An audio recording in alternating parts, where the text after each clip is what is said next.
Hola, hola, ¿qué tal? ¿Cómo están? Bienvenidos a un nuevo Rockstars aquí en TX Plus, viernes 4 de agosto del 2023, son las 12:02 y estamos cerrando esta semana de conversaciones alrededor de la ciencia.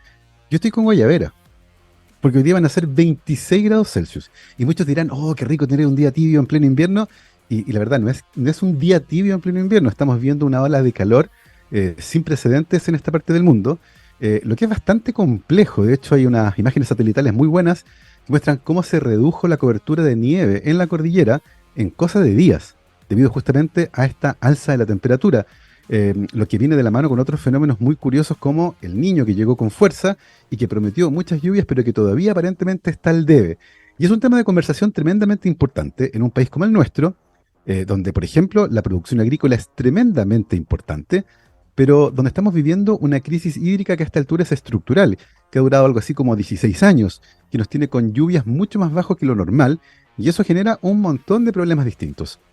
Y para poder conversar de todos estos temas, y particularmente sobre seguridad hídrica y la crisis hídrica que estamos viviendo, tenemos ya conectado en la transmisión por streaming a nuestro invitado de hoy. Es el doctor James McPhee, ingeniero civil de la Universidad de Chile y doctor en recursos hídricos de la Universidad de California en Los Ángeles. Actualmente es subdirector del Centro Avanzado para Tecnologías del Agua, el CAPTA, y académico de Ingeniería Civil en la Universidad de Chile. James, ¿qué tal? ¿Cómo estás? Bienvenido a Rockstars. Hola, muy buenas tardes. Un gusto Muchas, estar acá. muchas gracias, James, por tomarte un tiempo en la agenda para conversar con nosotros. Lo primero, tú eres ingeniero civil. Y habitualmente cuando uno sabe que una persona es ingeniero civil, lo primero que se imagina son construcciones, edificios, puentes, no sé. Como que la ingeniería civil se la lleva esa parte en particular del imaginario. Pero tú en particular tomaste un camino que es distinto y que tiene que ver con los recursos hídricos, con el agua. Cuéntanos un poco cómo nace primero tu interés por la ingeniería en particular, y en qué momento aparece el agua en tu radar como un área en la que te gustaría especializarte. Ya, bueno, gracias por la pregunta. Es una percepción muy usual la que tú relatas, ¿cierto? Respecto a la ingeniería civil. Eh, Primero, un poquito sobre la ingeniería civil. Efectivamente, la ingeniería civil, entre otras cosas, su principal foco es lo que podríamos llamar el medio ambiente construido, ¿cierto? Tradicionalmente nos preocupamos del medio ambiente construido. Nosotros, para vivir en sociedad, hace ya un par de siglos por lo menos, la sociedad ha ido por un camino de modificar sustancialmente el entorno natural para poder desarrollarse. Y hoy día entendemos que esa modificación sigue siendo la principal maquinaria de, digámoslo así, desarrollo económico y social. Hoy día, si tú piensas, ¿cierto? Las sociedades, la manera en que se agrupan en ciudades, por ejemplo, ¿cierto? Vemos que una ciudad es una manera muy intensa de modificar el medio ambiente natural, pero que al mismo tiempo presenta un montón de oportunidades, por ejemplo, para que la población pueda existir de manera sostenible, por decir una cosa.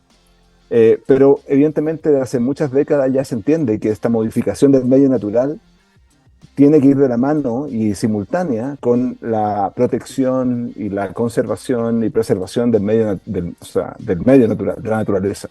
Entonces, los ingenieros civiles, con mucha intensidad, ¿cierto? Hace mucho tiempo ya, muchas décadas, nos preocupamos de ambas cosas, del medio construido y del medio natural.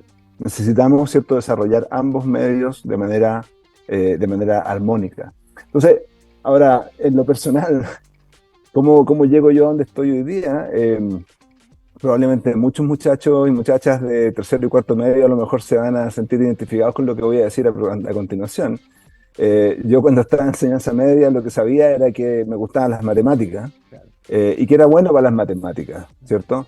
Ahora también me gustaban otras cosas, pero bueno, digámoslo así, me gustaba sobre todo la matemática, la física, ¿cierto? Me salían bien, me resultaba bien, tenía buenas notas y qué sé yo. Entonces, casi como por defecto, ¿cierto? Casi como por piloto automático, uno dice, ya, vamos a ingeniería. Y entonces me puse a estudiar ingeniería en la Universidad de Chile. Ya me fue bien en la práctica académica, entonces pude entrar que ya no existe, por supuesto, a Ingeniería de la Chile. Y luego en la Ingeniería de la Chile, ¿cierto? A medida que uno va avanzando, ¿cierto? Uno entra en plan común y a medida que uno va avanzando va conociendo las distintas especialidades. Y va encontrando cuáles le acomodan más, cuáles le acomodan menos, con cuáles uno se siente más contento, qué sé yo. Y en algún momento por ahí por el tercer año de la universidad, encontré por casualidad un curso donde había un laboratorio de hidráulica. Y entonces uno iba a un laboratorio y hacía experimentos donde el agua chapoteaba, ¿cierto? Y la hacías moverse de un lado a otro, ¿no? Y ahí yo hice clic, porque a mí desde muy pequeño siempre el agua era un elemento que me gustaba muchísimo. Eh, Siempre yo estaba cerca del agua, me gustaba el agua para estar, para nadar, ¿cierto? Para jugar con ella como niño. Entonces, aquí pude seguir jugando con agua básicamente como adulto y hacer de eso mi profesión. Así que fue un golpe de suerte. Oye, James, y a esa altura, cuando estabas todavía buscando tu lugar en el mundo de la ingeniería, ¿el tema de la hidráulica y el tema del agua ya estaba asociado con la palabra crisis o fue eso algo que apareció después durante tu trayectoria profesional? Sí, estamos hablando de mediados de los años 90. No se usaba mucho la palabra crisis, pero sí estaba apareciendo en Chile con mucha fuerza. Recuerda que el año 94 se crea la Comisión Nacional del Medio Ambiente, la CONAMA. La La CONAMA. Ley de Bases del Medio Ambiente también se creó en esa década. Entonces estaba entrando con mucha fuerza el concepto del medio ambiente, de la protección de la naturaleza. Y entonces ahí hubo una convergencia de temas, ¿cierto? Donde aparecía por una parte la ciencia, la tecnología, la física, las matemáticas por un lado, y por otro lado el interés por la naturaleza, ¿cierto? Por los Claro. ecosistemas, y donde el agua realmente es uno de los elementos que conecta estas cosas de manera muy intensa, porque como el agua se mueve de un lugar para otro, ¿cierto? Sí. Lo que ocurre en una cierta zona del espacio luego impacta en otro lugar del territorio, y la información, la masa, las decisiones se propagan de alguna manera mediante el agua. Entonces ahí hubo una cosa, la preocupación por el medio ambiente se hacía muy, muy potente en ese momento. Todavía no hablábamos tanto de crisis, pero sabíamos ya que había algunos problemillas. De hecho, claro, fue a fines de los 90, entre el 98 y el 99, que hubo una tremenda crisis hídrica que generó además una crisis en cuanto a la producción de energía. Y hubo Así es, apagones en parte importante del país, yo lo recuerdo muy bien porque se cortó la luz del laboratorio y perdimos varios freezer llenos de muestras, por ejemplo, porque los así apagones es. a veces eran programados, pero otras veces no. Em, ¿En qué momento, James, decides además que este tema de la hidráulica y del agua y de los recursos hídricos en particular es suficientemente interesante para ti como, por ejemplo, hacer un posgrado en esa área y hacer un doctorado en recursos hídricos? Um, bueno, como estudiante entonces decidí finalmente, como decíamos, ¿cierto? Tomar la mención que se llama Hidráulica Sanitaria y Ambiental, todavía se llama así, de hecho, de la carrera de Ingeniería Civil, y cuando egresé me puse a trabajar en una oficina. ¿Ya? Es algo que la mayor parte de muchos ingenieros, ¿cierto? Terminan haciendo, ¿cierto? Trabajar en una oficina consultora de ingeniería, ¿cierto? Desarrollando proyectos de distinta naturaleza, estudios hidrológicos para caracterizar la disponibilidad del agua, proyectos de ingeniería para construir obras que lleven el agua de un lugar a otro, etcétera, etcétera. Y al cabo de algunos años, ¿cierto? Después de un proceso más bien de introspección, ¿cierto? Me fui dando cuenta que me motivaba muchísimo aprender más, ¿cierto? Quería conocer un poquito más, quería aprender más de la temática en la que me estaba desarrollando, y pensaba que la posibilidad, además de hacer un posgrado fuera de Chile, además se veía muy atractiva desde el punto de vista Claro. vital, de conocer una realidad distinta, de tener una experiencia de vida diferente. Yo tenía esa inquietud. Entonces partimos. Entonces se dieron una serie de buenas circunstancias, y nos fuimos con mi mujer a hacer un posgrado, ¿cierto? A UCLA en ese momento, gracias a ¿Y una por beca. qué? Y eso te quería preguntar, James, ¿por qué eligieron la UCLA en particular? ¿Por qué UCLA, ese lugar en particular, para hacer en caso tuyo el doctorado en recursos hídricos? Eh, a ver, no sé, yo te diría una combinación de cosas, pero uno, yo pensaba siempre que me atraía la idea de ir al oeste de Estados Unidos, a California en particular. Hay un mito de California, yo creo que todos soñamos con ir a California en algún Claro. momento. Pero además, entonces está esta cosa de que realmente el oeste de Estados Unidos, si tú lo pones geográficamente, es como una imagen espejo de nuestra geografía. Yo siempre me gusta poner en el mapa, a veces en el mapa tú puedes poner, ¿cierto? Norteamérica, y te paras en Tijuana, en México, y llegas hasta Anchorage, en Alaska, Y eso es más o menos parecido a desde Arica a Punta Arenas. ¿Ah? Entonces yo pensaba que si me iba a un lugar donde la situación geográfica fuera parecida a la que teníamos en Chile, voy a poder aprender más fácilmente y a poder aplicar después de vuelta en Chile mis conocimientos de manera más cercana, ¿ya? Porque los problemas eran similares. Esa era un poquito la motivación. Y ahí postulamos a varias universidades, ¿cierto?, en la zona oeste de Estados Unidos, y entre ellas, por distintas razones, también de conexiones de personas, ¿cierto?, mentores que yo tuve, ¿cierto?, que se conocían entre ellos, tuve una oferta de UCLA para ir para allá. Mencionaste algo también que es súper interesante, James, en la vida de quienes deciden hacer un posgrado, y que tiene que ver con las experiencias vitales.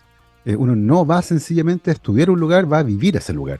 Y por lo tanto se impregna de la cultura, hace amigos nuevos, cambia muchas veces la perspectiva que tiene con respecto al mundo. ¿Qué tal te pareció la vida en California? Fue una época maravillosa, fantástica. Realmente podríamos estar mucho rato hablando aquí. En primer lugar, una cosa que si dejas de lado el tema de que Los Ángeles tiene mar, ¿cierto? Eh, yo me sentí siempre muy cómodo y encontré que había muchas similitudes con Santiago, ¿ah? Para bien y para mal. Hay una ciudad gigante, grande, llena de gente, con tráfico, qué sé yo.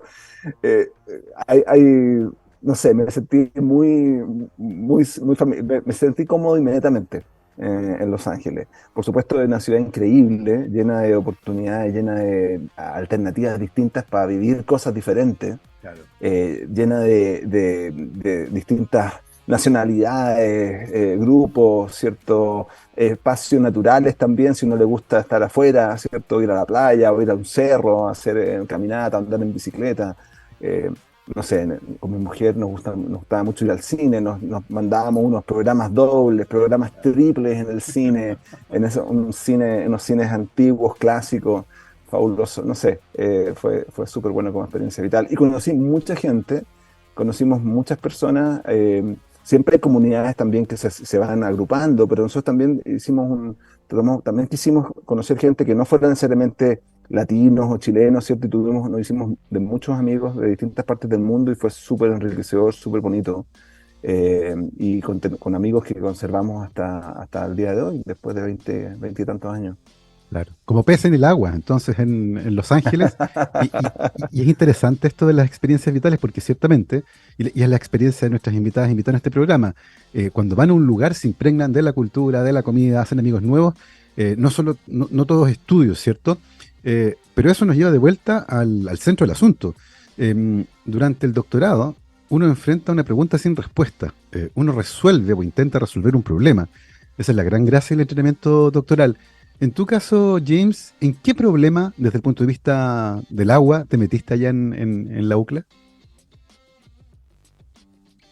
Ya, bueno, está súper bueno eso. En ese momento, y mi tesis doctoral, de hecho, tuvo que ver con el problema del agua subterránea. Eh, el agua subterránea, ¿cierto? Es un tema especial porque, eh, justamente porque es subterránea, ¿cierto? Uno nunca la puede observar completamente. Uno puede, en el mejor de los casos, ¿cierto?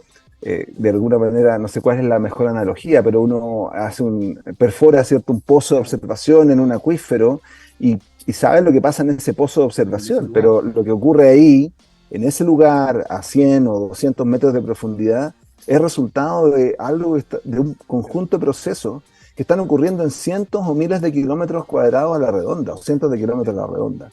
Entonces, las propiedades, ¿cierto?, del medio natural, del subsuelo, de la interacción entre la superficie y el subsuelo, que resultan finalmente en que tú en ese pozo que estás observando tengas, qué sé yo, el agua a 100 metros de profundidad o el agua a 50 metros de profundidad, o que esté cambiando súper rápido, ¿cierto?, de un día para otro o a lo largo de los años. Todo eso es combinación de una serie de cosas que uno no puede observar finalmente, sí, que no puede observar directamente y que simplemente tiene que inferir a partir de tu mejor comprensión de cómo funciona ese sistema natural y de la información que los datos que estás recopilando te cuentan. ¿Cuál es la historia que tú construyes a partir de la data que obtienes y que te entrega información y que tú haces cuadrar, ¿cierto?, con tu comprensión conceptual de cómo ese sistema natural funciona. Ese era el problema, y entonces mi tesis doctoral fue, bueno, si es que yo tengo algo de información pero incompleta y tengo un modelo mental de cómo mi sistema debería funcionar, entonces ¿cómo puedo hacer que esa información, ¿cierto?, me entregue la mayor, o sea, que esa data me entregue la mayor cantidad de información posible para yo poder confiar en que mi modelo conceptual lo puedo transformar en un modelo numérico y que con ese modelo numérico puedo hacer predicciones que son confiables, lo más confiables posible. Claro.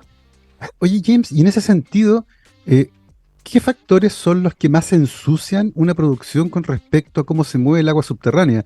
Porque imagino, por ejemplo, que con el crecimiento de las ciudades y con la presencia de una capa asfáltica que hoy está sobre la Tierra, la cantidad de agua que permea después de una lluvia ha ido cambiando de manera notable en las últimas décadas. Antes llovía y el agua tenía la posibilidad, ¿cierto?, de pasar hacia el subsuelo porque estaba en contacto directo con la tierra.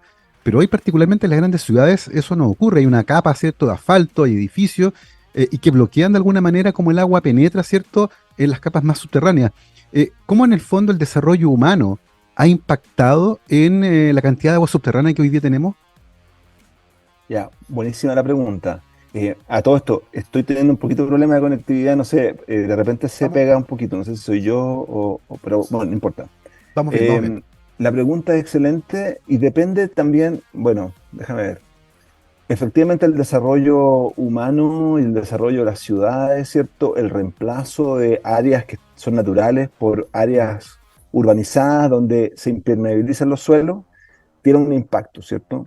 Ahora, nosotros, por ejemplo, una de las cosas que nunca hemos podido conocer demasiado bien es dónde se reducen preferentemente la entrada de agua desde la superficie hacia el subsuelo, porque no es igual en todas partes.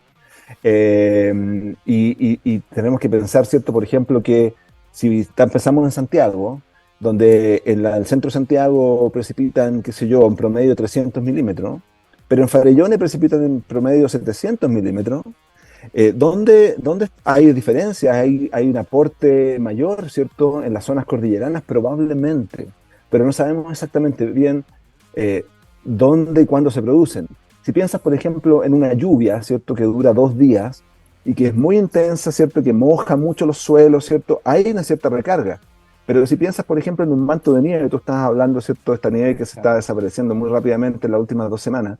Pero bueno, piensa en esa nieve que se está desapareciendo en 2 semanas. Esa es agua que se está derritiendo y que está fluyendo más lentamente y que está en interacción con el suelo más tiempo, más pausadamente, y que te puede generar una mayor potencial. Entonces hoy día, por ejemplo, estamos colaborando a todo esto, entre paréntesis, ¿eh? Yo me cambié de tema después de mi doctorado y ya no trabajo en agua subterránea. Claro. Y hoy en día mi investigación es toda en nieve y en glaciares. Sí. Y estamos trabajando con colegas, por ejemplo, en un proyecto en este momento para poder entender mejor cómo la nieve y su derretimiento que ocurre en la cordillera se vinculan con la recarga de procesos de agua subterránea. Ahora, para cerrar y no ser súper latero, y pasar un mensaje, una de las cosas que tú decías ensucian, pero que dificultan el análisis hoy en día, es que nosotros sabemos, por supuesto, que donde hay agua subterránea, la gente usa el agua subterránea. Claro. La gente la utiliza para comer norias, también en pozos profundos, para regar los campos, ¿cierto?, para abastecer de agua potable. Tenemos una información muy parcial y muy incompleta sobre cuánta agua subterránea estamos utilizando como sociedad. No existe un buen, todavía, lamentablemente, como sociedad, y esto no es solo de Chile, es del mundo entero, no es fácil ni directo saber cuánta agua subterránea la gente efectivamente extrae, ¿ya? Entonces imagínate el presupuesto de tu casa, ¿cierto? Si no sabes cuánto es tu sueldo y tampoco sabes cuánto gastas, entonces estamos en problemas. Sí. Estamos en problemas. Oye, James, porque claro, en el fondo si alguien se compra, voy a inventar, una de estas famosas parcelas de agrado, y decide hacer un pozo profundo para extraer agua, nadie le pone un medidor ahí, ¿no? Nadie sabe cuánta agua salió de ese pozo, y por lo tanto, y eso multiplicado por muchos pozos, ¿cierto? Y eso puede generar estragos. Estoy pensando, por ejemplo, en lo que ocurrió en la laguna de Aculeo. Una laguna que se alimentaba principalmente de aguas subterráneas, ¿cierto? Que emergían ahí, y que con el desarrollo inmobiliario en las orillas de la laguna, finalmente la presión hídrica fue tan grande que el agua desapareció, se bombeó tanta agua. Y me acuerdo que entrevistamos a un experto en agua de la Universidad de O'Higgins y él me decía, mira, proyectamos que en una turrada de años más es muy probable que ese lugar se convierta en un salar. Eh, ¿Es posible, hay algún lugar en el mundo donde este problema vinculado con la extracción de agua de pozos, por ejemplo, que es una cifra oscura que no conocemos, hay algún lugar donde algún país que esté tratando de hacer algo al respecto? Porque yo entiendo que son proyectos individuales, uno hace un pozo y nadie le va a poner un medidor ahí. ¿Cómo se puede solucionar un problema de esa naturaleza? Am, es un problema importante. Ahora, una cosa que hay que decir, ¿cierto? Es que nuestro sistema de regulación en Chile, ¿cierto? Contempla que estas cosas se deben medir, se deben monitorear. Es decir, la normativa requiere, ¿cierto? Que uno reporte, que uno mida, etcétera, etcétera. Lamentablemente no siempre la normativa se cumple y las capacidades que tiene nuestro Estado para fiscalizar y para poder detectar estas dificultades y estos momentos donde no se reporta completamente es baja porque los presupuestos que se asignan, ¿cierto? A nivel estatal todavía son muy bajos para esta función y eso es un desafío que tenemos. Ahora, en el mundo hay distintos tipos de ejemplos, ¿cierto? En años recientes hemos tenido, por ejemplo, visitas de personas de Israel, ¿cierto? Investigadores y personas dedicadas al tema del agua en Israel. Y en Israel el paradigma es que tú mides todo, ¿cierto? Y el Estado controla todo y todo se mide al detalle y ese es como su discurso. Ahora, Israel es un país de 6 millones de habitantes que tiene una superficie, ¿cierto? Tal vez similar, ya no quiero decir nada, pero es una superficie pequeñita. Entonces, Sí, como país es un poco más fácil de claro, gestionar, monitorear. Sí, ¿cierto? claro. Si tú te vas hablando de California, ¿cierto? Donde yo hice mi estudio, en California tienen problemas similares a los nuestros. Es la octava economía del mundo, ¿cierto? Eh, Es el como Estado, el sí, Estado, sí, ¿cierto? Es la sí. octava economía del mundo y sin embargo tienen problemas muy similares de gestión por falta de información a los que tenemos nosotros. Entonces, ahora, ¿cómo se resuelve?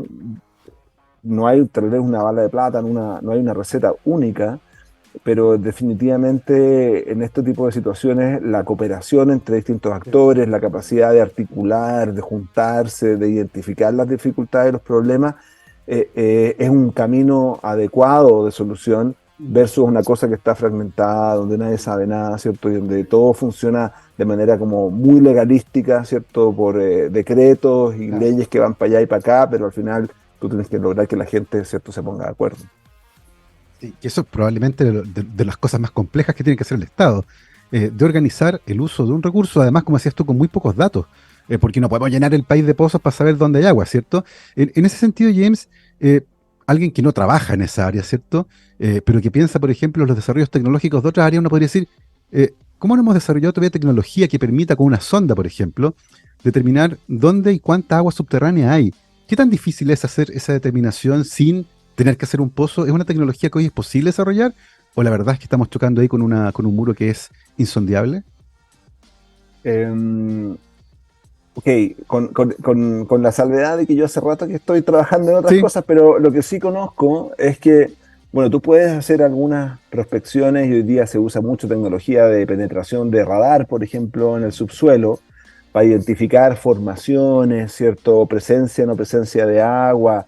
Esa tecnología es un complemento muy interesante, ¿cierto? perfecto, Técnicas geofísicas diversas, ¿cierto? perfecto. Y no soy un experto para nada, así que no voy a carrerear demasiado, ¿cierto? Pero técnicas geofísicas diversas te permiten, sin necesariamente perforar un pozo, ¿cierto? Mapear de alguna manera los acuíferos, ¿cierto? Para Claro. cachar un poco más cómo es la cosa. Eso lo complementas con la idea de los pozos. Y también hoy día hay técnicas, por ejemplo, interesantes satelitales. Hay algunas misiones satelitales que miden el campo gravitacional de la Tierra. Y tú sabes que la presencia y ausencia de El agua agua modifica modifica. también el campo gravitacional de la Tierra. Entonces, ahora, esto es mejor para acuíferos muy grandes Claro, porque lo que el satélite mide y ve, ¿cierto? Entre basta. comillas, es un área muy grande, ¿cierto? Entonces, Ya, si tú tienes una quebrada, ¿cierto? En la cordillera que es chiquitita, donde está claro, tu pozo, eso no lo va a claro, poder mapear así. Pero claro. uno va combinando fuentes de información diferentes. Oye, tremendo. Oye, vamos a hacer una pausa musical ahora, son las 12:27. Y a la vuelta de esta pausa vamos a conversar sobre tu transición de estar mirando agua en estado líquido subterránea a agua en estado sólido que está arriba. Porque actualmente tu interés tiene que ver principalmente con la nieve y con los glaciares, que es Así un tema es. que también es tremendamente preocupante porque se vincula con las reservas de agua potable, por ejemplo, para el verano, con la reserva de agua para la agricultura, pero también con lo que estamos viviendo con la crisis de los glaciares y cómo eventualmente se está acelerando su derretimiento. De todo aquello vamos a conversar después de esta pausa musical, mi querido Gabriel, pero antes de ir a la canción, te tengo que contar que los programas de doctorado de la Universidad de San Sebastián forman investigadores con integridad que contribuyen a la generación y transferencia de nuevo conocimiento. Por medio de una formación avanzada para la generación del nuevo conocimiento científico y tecnológico, los programas de doctorado de la USS brindan una sólida formación ética y el desarrollo de competencias docentes y comunicacionales. Además, en Campus Ciudad Empresarial, la Universidad San Sebastián está instalando un parque científico-tecnológico de frontera que alberga actualmente 4 programas de doctorado en las áreas de biomedicina y biotecnología. Conoce más en uss.cl. Nos vamos a la música. Vamos a escuchar a The Beatles, querido Gabriel. ¿Cierto? Maravilloso. I am the Walrus. Vamos y volvemos.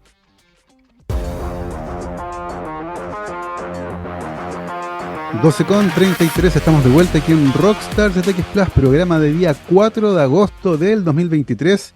Estamos teniendo una muy entretenida conversación con nuestro invitado, el doctor James McPhee, ingeniero civil de la Universidad de Chile y doctor en recursos hídricos de la Universidad de California en Los Ángeles, la UCLA. Actualmente es subdirector del Centro Avanzado para Tecnologías del Agua, el CAPTA, y académico de Ingeniería Civil en la Universidad de Chile. James, como decía antes de la pausa, en un momento tus intereses pasaron desde lo que estaba en estado líquido bajo el suelo a lo que estaba en estado sólido allá arriba en la cordillera. Cuéntanos un poco cómo llegaste a entusiasmarte con entender el agua, pero en estado sólido, principalmente nieve y glaciares.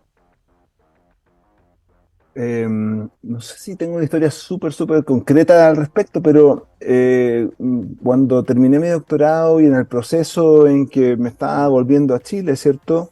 Em, Tenía inquietudes de expandir un poco, ¿cierto? Mi temática de trabajo e investigación. Me interesaba también tener un trabajo de investigación que tuviera una componente de trabajo en terreno interesante. Me gustaba combinar los temas de simulación y modelamiento numérico con la toma de datos y con el trabajo de campo. ¿Mm?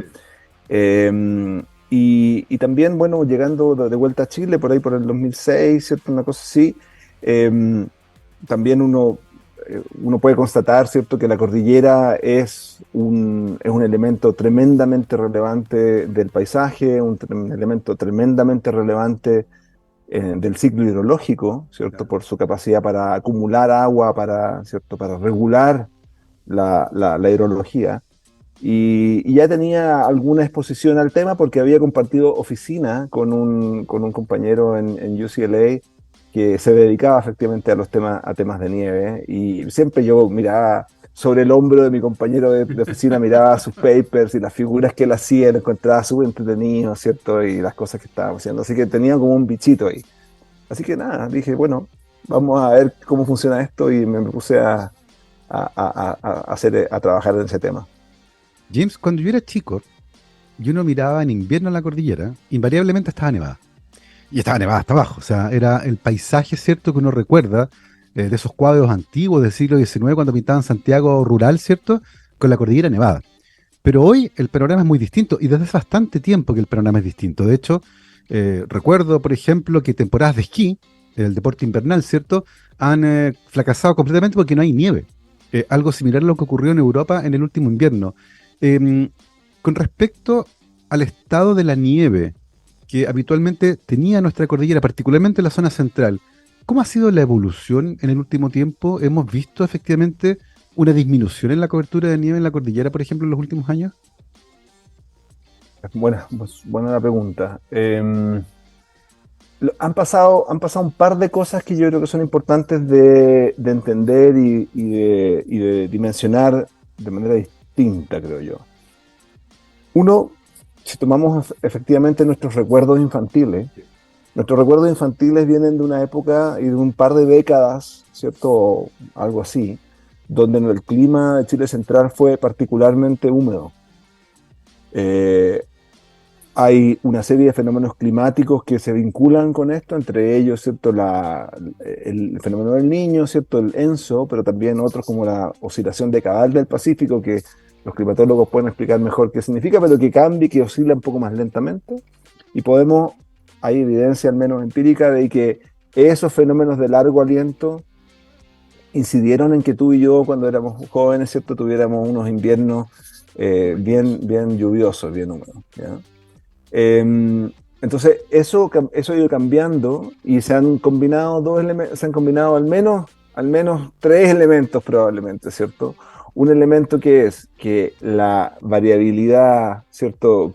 Variabilidad, digamos, de largo plazo, ¿cierto? Fue evolucionando hacia condiciones en general más secas que en estas décadas pasadas que conocimos.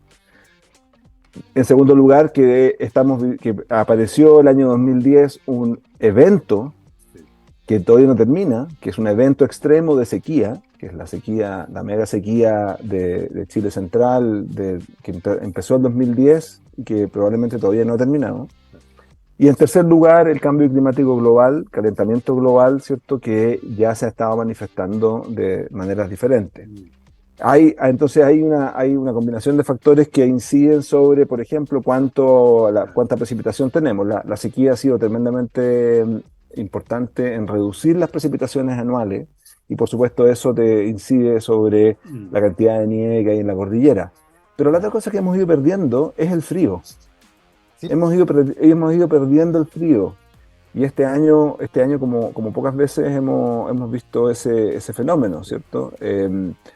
Aquí con el sistema climático es complejo saber para dónde va la micro. Hay tendencias que se superponen con fenómenos oscilatorios, ¿cierto? Entonces es muy difícil hacer proyecciones necesariamente, pero los modelos climáticos hoy día nos permiten, ¿cierto? Nos permiten con bastante certeza decir que el frío lo deberíamos seguir perdiendo.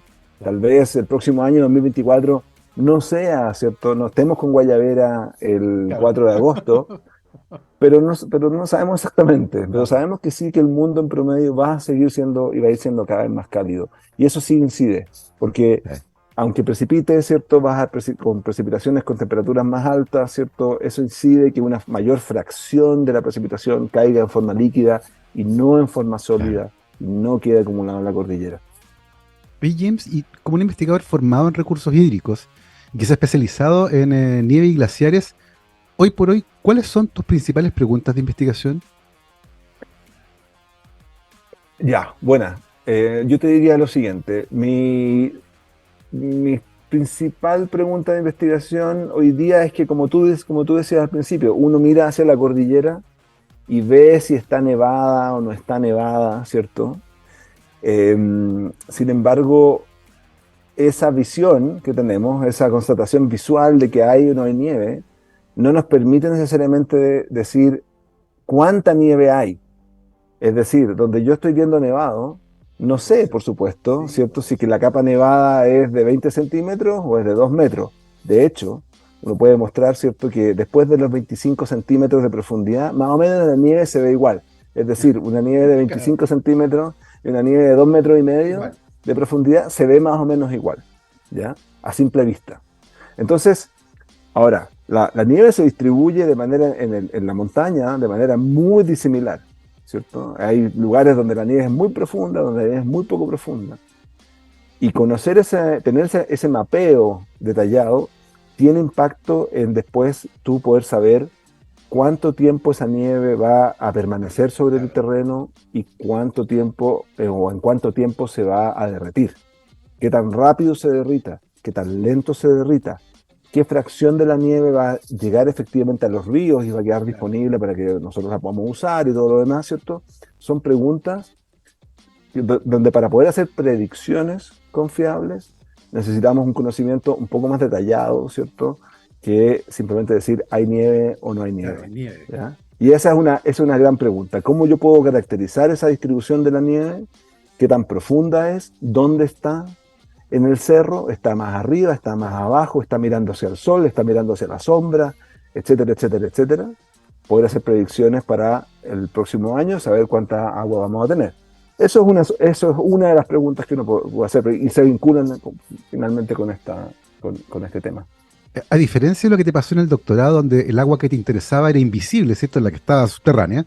En este caso la nieve está ahí, está encima, y uno podría decir esto es más fácil, pero tal vez no es así. ¿Qué tipo de metodologías se pueden echar mano, ¿cierto? Para determinar cuánta nieve, por ejemplo, hay en un cerro. ¿Son imágenes satelitales? ¿Es trabajo en terreno? ¿Hay que ir con una varilla y enterrarla y ver hasta dónde llega? ¿Cómo se hace para...? Porque imagino que ese trabajo debe ser tremendamente laborioso. ¿Cómo se hace para determinar de manera lo más precisa posible cuál es la cobertura de nieve que hay, por ejemplo, en la cordillera central? La respuesta corta es todas las Las anteriores. anteriores. De Chincolajote, vamos al cerro con una varilla y Perfecto. la enterramos en la nieve. Ya. Vamos al cerro con una pala y hacemos un hoyo en la nieve y tomamos una serie de propiedades, ¿cierto?, de la nieve, su densidad, el tamaño de los granos, el contenido de agua líquida, la temperatura.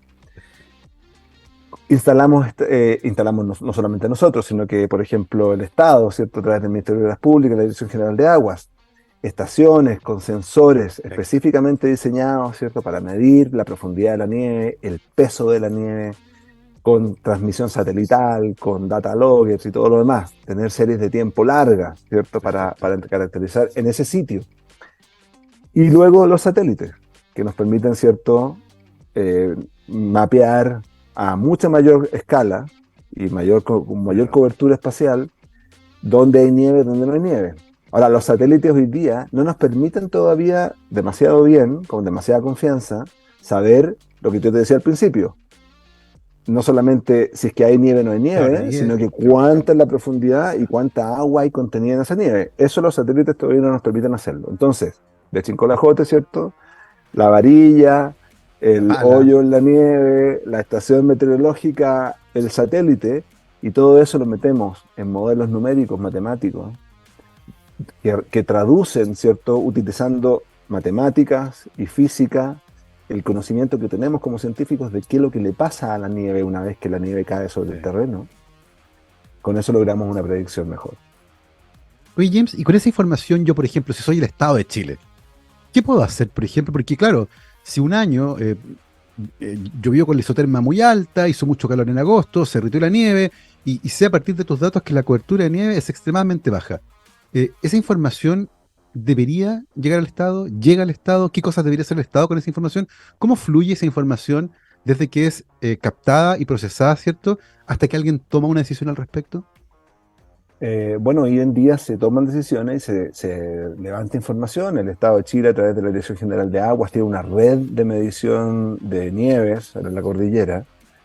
Con esa red de observaciones, el Estado genera, justamente utilizando distintas metodologías, pronósticos, ¿cierto?, de derretimiento y de cantidad de agua en los ríos que son abastecidos con derretimiento de nieve, y comunica a la comunidad mediante un reporte, ¿cierto?, anual, que se hace a principio de la primavera. De hecho, en los próximos par de meses se debería hacer ese reporte, y se comunica y se entrega a los usuarios información de cuál es la predicción o la proyección de agua en los ríos, ¿cierto?, en una serie de ríos de Chile, ¿cierto?, para la próxima temporada. Es decir, típicamente nos interesa muchísimo la temporada, digámoslo así, de primavera y verano, porque la agricultura, ¿cierto?, tiene un gran uso del agua muy intensivo en esas épocas, etcétera, etcétera. El consumo humano también es muy importante. El consumo humano no varía tanto durante el año, Durante el a año. diferencia de la agricultura, que varía muchísimo en primavera y en verano, comparado con el invierno y el otoño. Entonces, el Estado entrega y usa y recopila información y genera entonces estas predicciones. Ahora, lo que ocurre también es que todas estas metodologías y estas predicciones son mejorables, Sí. sobre todo mejorables porque lo que nos pasa es que, como tú dices, este año a lo mejor nunca lo hemos visto antes, ¿cierto? Este año en el sentido de, yo miro para afuera, ¿cierto? Veo el sol azul radiante, estamos casi en polera, yo tengo un poco más de frío, estoy medio resfriado, ¿cierto? Pero en general hace calor, 4 de agosto. Y a lo mejor estas condiciones no son repetibles, no son Claro. observadas en el pasado. Entonces la información que tenemos del pasado nos ayuda, pero no nos permite hoy en Sí. día predecir hacia el futuro con tanta confianza, con tanta confiabilidad. Sí. Tenemos que meterle un poquito más de tecnología, tenemos que complementar nuestras observaciones, traer nuevas fuentes de Mm. información, tal vez complementar nuestras redes de observación, Claro. Sí. etcétera. Sí. Y actualmente, James, considerando las series de datos que existen, ¿cierto? Porque esto se ha monitoreado desde hace bastante tiempo. Ciertamente la cantidad de datos ha mejorado gracias a la tecnología, gracias a la densidad de recolección de datos, y uno puede ya empezar a sacar ciertas conclusiones, ¿cierto? Con respecto, por ejemplo, a la cobertura de nieve, al estado de salud de los glaciares. Hoy, ¿qué sabemos con respecto a cómo ha ido evolucionando esto en el tiempo? O en el caso tuyo, por ejemplo, con respecto a las preguntas que tú tienes que hacerle a la cobertura de nieve. ¿Qué información hemos aprendido en el último tiempo con respecto a eso en particular? A ver, hemos, sabemos efectivamente, gracias, por ejemplo, a la información satelital, que antiguamente no existía, ¿cierto? Tenemos una mayor comprensión de aquellas zonas en la cordillera donde la nieve se acumula con más persistencia, donde desaparece más rápido. Podemos identificar tendencias también, podemos identificar procesos de cambio. En general, en ciencia, muchas veces lo que nos interesa es poder caracterizar los procesos de cambio. ¿Ya? Cómo una variable, en este caso, ¿cierto? Por ejemplo, la cantidad de nieve en la cordillera, responde o no responde o reacciona si es que la temperatura del aire aumenta medio grado o si la precipitación, ¿cierto? Disminuye en un 20% respecto del promedio histórico, ¿cierto? Ese tipo de cosas los hemos ido pudiendo caracterizar con cada vez mejor precisión. Ahora, el problema es que todavía estamos en este proceso de cambio donde las condiciones futuras es poco probable que se repitan o que, mejor dicho, que se hayan observado en el pasado, ¿cierto? Sí. Entonces, todavía nuestro conocimiento es un conocimiento que yo diría es un conocimiento bastante robusto estadísticamente, pero no es un conocimiento todavía que nos permite hacer proyecciones futuras con total confianza. Necesitamos todavía mejorar esa vinculación, ¿cierto? Conocer los procesos físicos adecuadamente. Por ejemplo, tú mencionabas, ¿cierto? La nieve puede ser brillante o oscura. Cuando es oscura absorbe más radiación, entonces se derrite más rápido. ¿Cómo puede ir cambiando esto en el tiempo? ¿Cómo el grado de brillo, ¿cierto? La capacidad de reflexión de la luz de la nieve, ¿cierto? ¿Va a evolucionar a medida que cambie el clima? ¿Se va a hacer más oscura la nieve, ¿cierto? A medida que el aire se haga más cálido. ¿Va a evolucionar más rápido la oscuridad de la nieve? Si la cobertura de nieve es menor y está rodeada de polvo con más días al año esa nieve, ese polvo va a interactuar con la nieve, la va a hacer oscurecerse y va a generar un ciclo más rápido de derretimiento. Son preguntas que todavía no tenemos resueltas. Y respecto a los glaciares, también sabemos que se han ido derritiendo, ¿cierto? Sabemos que se han derretido mucho más rápido en los últimos 20 años que en las décadas previas, ¿cierto?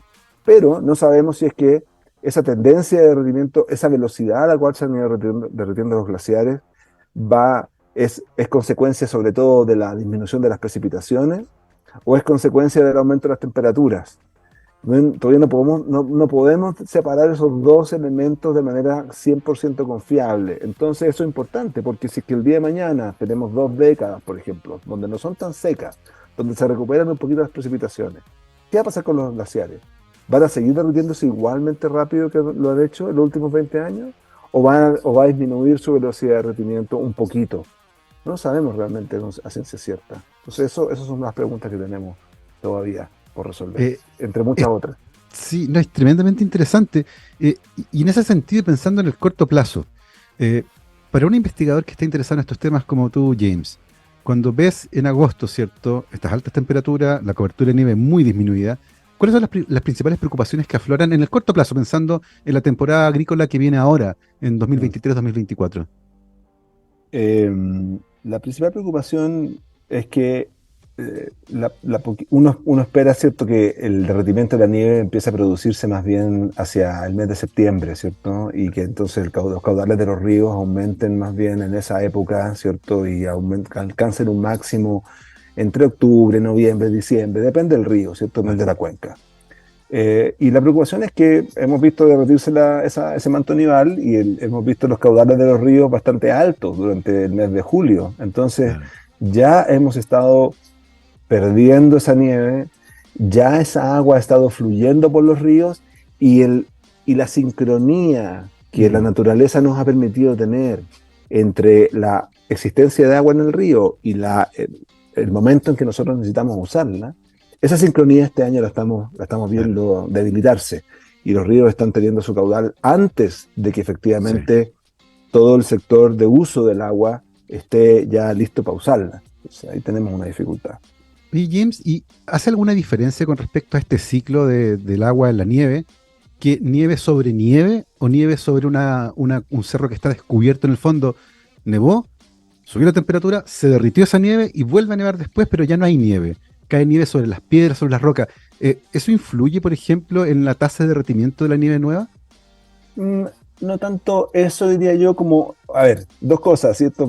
Sin entrar demasiado en detalle. Cuando tú tienes nieve rodeada de tierra, ¿cierto? O de roca, ¿Eh? efectivamente ese suelo desnudo y esa roca desnuda le aporta calor a la nieve que está cercana, ¿ya? Le aporta energía. Así que ahí cuando la nieve se empieza el manto de nieve se empieza a fragmentar, Aumentar. Sí. hay un proceso ahí de retroalimentación.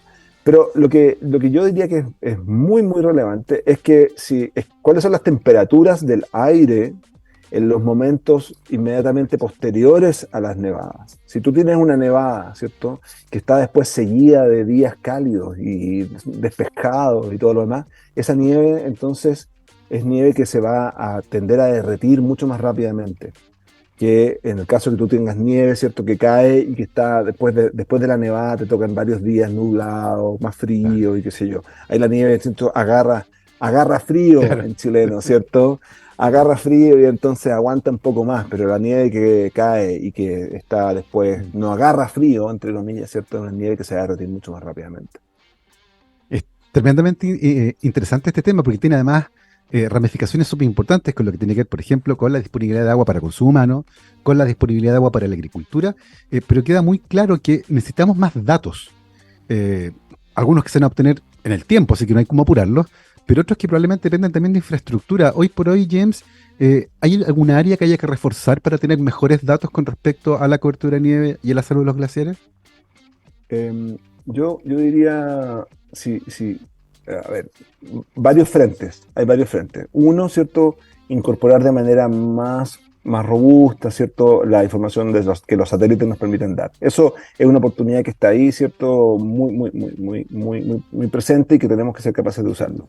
Dos, creo que tenemos que robustecer de alguna manera nuestras estaciones nivométricas, las Sí. estaciones meteorológicas en la cordillera que nos permitan tener, ¿cierto?, una mejor monitoreo y una mejor comprensión de la meteorología de montaña. Hoy en día nosotros en nuestra cordillera todavía no tenemos una comprensión completa y no somos capaces, por ejemplo, de predecir cuánto va a precipitar durante una tormenta de manera adecuada en cuanto a su volumen, ¿ya? Entonces hay redes de observación que deberíamos mejorar.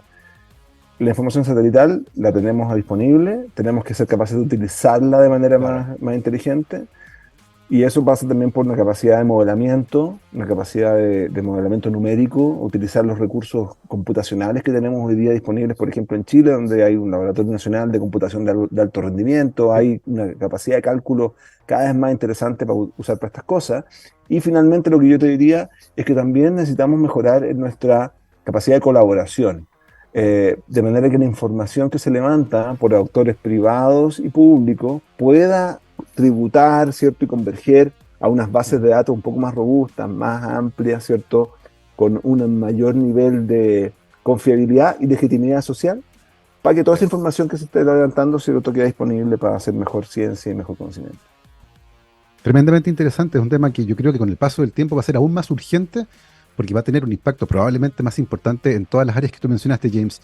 Son las 12:56 y estamos llegando al final de esta muy entretenida conversación y le queremos agradecer a nuestro invitado, el doctor James McPhee, ingeniero civil de la Universidad de Chile y doctor en recursos hídricos de la UCLA, actualmente subdirector del Centro Avanzado para Tecnologías del Agua, CAPTA, y académico de Ingeniería Civil en la Universidad de Chile. James, muchísimas gracias por habernos acompañado.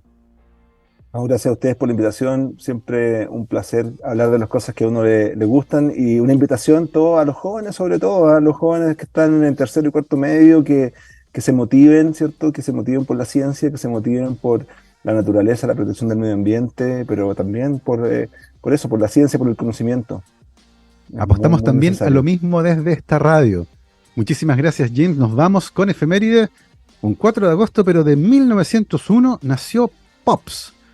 Louis Armstrong, pues, en Nueva Orleans, la figura probablemente más importante de la historia del jazz, que ayudó a popularizar enormemente a esta música y a esta cultura. Y con eso, con esa efeméride, nos vamos hoy, mi querido Gabriel. Vamos a escuchar a Pops, a Louis Armstrong y Mac the Knife. Que estén muy bien, cuídense, buen fin de semana. Chao, chao.